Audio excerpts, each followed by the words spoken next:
Welcome to our channel. Apa kalian pernah membaca buku Kebenaran yang Hilang yang ditulis oleh Farag Fauda?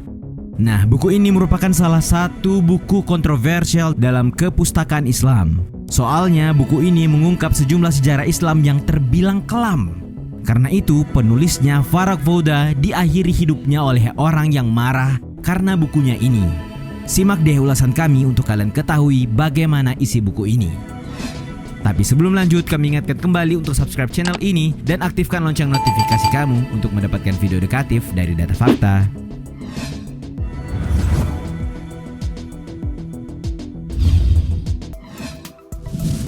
Penyerangan ke orang murtad.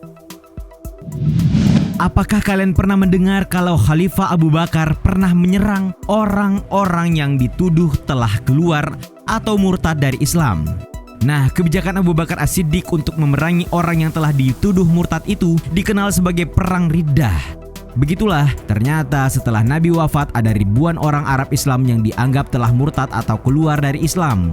Nah, dalam buku yang ditulis Farag Fauda tersebut dipertanyakan motif Abu Bakar memerangi orang-orang ini. Apakah serangan itu murni karena Abu Bakar marah atas kemurtadan atau keingkarannya pada Allah Subhanahu wa taala dan agama Islam, atau khalifah ini marah karena kehilangan pembayar zakatnya? Karena kabar dari Farag Fauda yang bersumber dari kitab Tarikh At-Tabari, Ar-Rusul wal Al-Muluk, bahwa para orang murtad itu tidak mau lagi membayar zakat kepada pemerintahan Abu Bakar. Alasannya, semasa Nabi hidup mereka menyerahkan zakat kepada Nabi sebagai pengakuan kepemimpinan Nabi. Sedangkan sepeninggal Nabi, mereka tidak mengakui kepemimpinan Abu Bakar dan tidak mau menyerahkan zakatnya. Katanya juga mereka yang dituduh murtad sejatinya tetap menjalankan sholat, namun hanya saja tidak mau membayar zakat kepada pemerintah.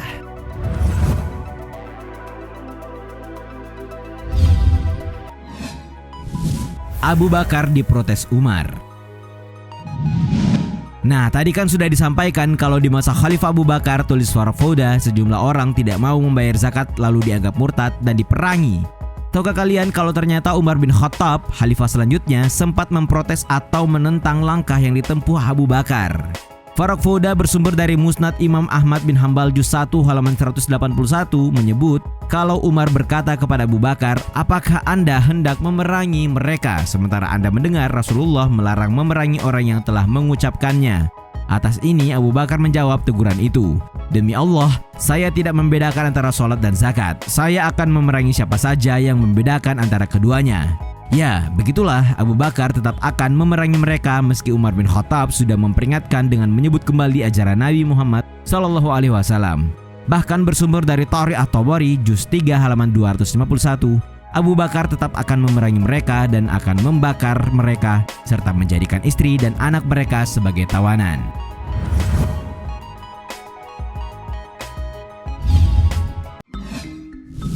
Tindakan Khalid bin Walid. Khalifah Abu Bakar mengutus Khalid bin Walid ke daerah Bitah untuk menangani para penolak zakat. Tapi ternyata sebelum itu Malik ibnu Nuwairah ternyata sudah lebih dahulu memerintahkan kelompoknya untuk membawa harta mereka masing-masing untuk mengungsi lari dari Bitah. Khalid ibnu Walid lalu meminta mereka untuk kembali ke rumah masing-masing. Maka pulanglah Malik ibnu Nuwairah dan anggota kelompoknya ke rumah-rumah mereka. Tapi masih bersumber dari Tarikh At-Tabari juz 3 halaman 277 sampai 280 yang dirujuk oleh Farag Fauda dalam bukunya, dikabarkan kalau Khalid bin Walid malah mengakhiri hidup mereka semua. Padahal kabarnya mereka telah meneriakkan azan. Pasukan Khalid juga membakar tempat tinggal mereka. Bahkan kabarnya istri Malik bin Nuwairah diambil oleh Khalid ibnu Walid. Ya, ini karena Malik telah tiada. Dikabarkan kalau Abu Bakar menerima tindakan Khalid ibnu Walid ini.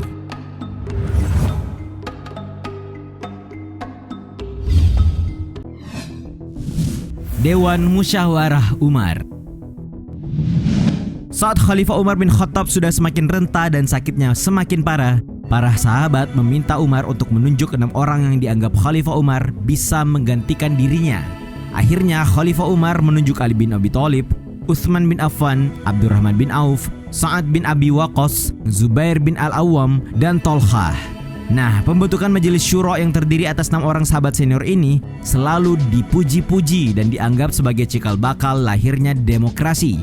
Tapi menurut Farrokh Fauda berdasarkan Tarikh At-Tabari juz 4 halaman 229, musyawarah yang dipraktikkan kala itu adalah warisan sistem konsensus kesukuan sebelum masa pra-Islam di Arab. Sebagaimana sistem majelis dalam persukuan, hasil majelis ini merupakan putusan-putusan tertinggi yang tidak dapat diganggu-gugat bahkan oleh seorang pemimpin kabilah atau ketua suku yang menentangnya pun boleh dibunuh.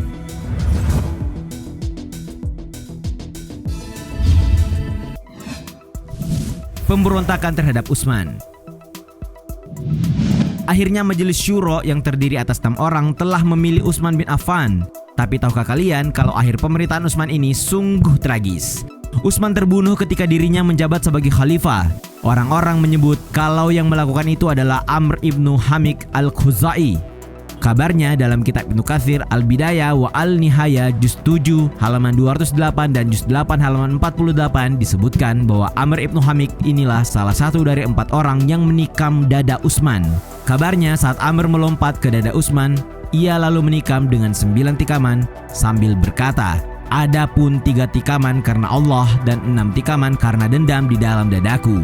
Kabarnya yang memprakarsai tindakan atas Utsman ini juga adalah para tim 6 yang bersama Utsman bermusyawarah mencari pengganti Umar. Dikabarkan kalau Abdurrahman ibnu Auf misalnya pernah menyerukan kepada Ali untuk memberontak.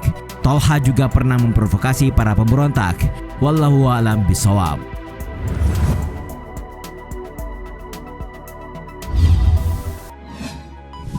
Sepupu Ali korupsi.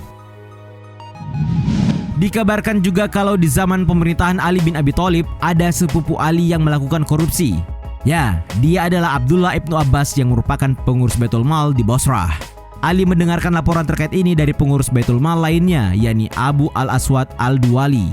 Ali pun mengirimkan surat kepada Ibnu Abbas. "Telah sampai padaku berita tentang dirimu. Jika engkau benar-benar melakukannya, sungguh engkau telah membuat murka Tuhan, jauh dari amanat, melawan pemimpinmu, dan hianat pada umat. Aku mendengar engkau telah mengkafling tanah dan menikmati apa yang engkau kuasai.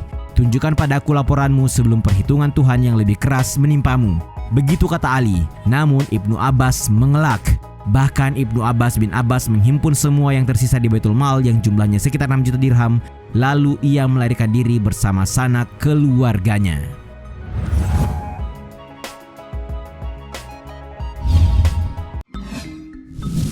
Ali terbunuh.